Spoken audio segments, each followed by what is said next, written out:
Welcome to the Tech Egg. Don't get scrambled. Enjoy the video. You start by verifying privileges and immediate needs.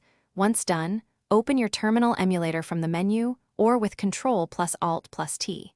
If you have sudo access, run sudo I to become root and inherit root's environment, or use sudo su when you need a clean login shell.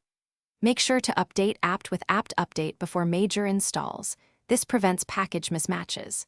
You're ready to run root-only commands now, and you'll understand why root's path and environment matter for subsequent steps.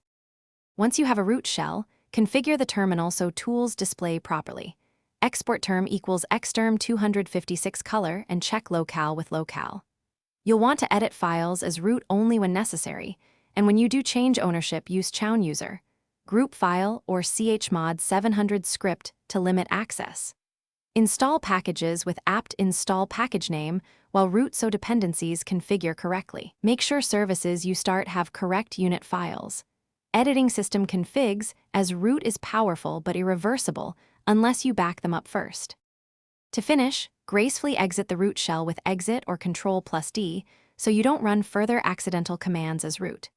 When changes require it, restart affected services with systemtool restart service name or reboot to apply kernel-level updates. Verify logs in journoctl z if something fails.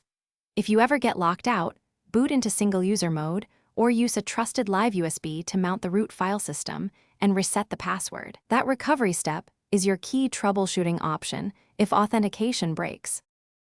Thanks for watching. Consider subscribing if I helped unscramble your problems.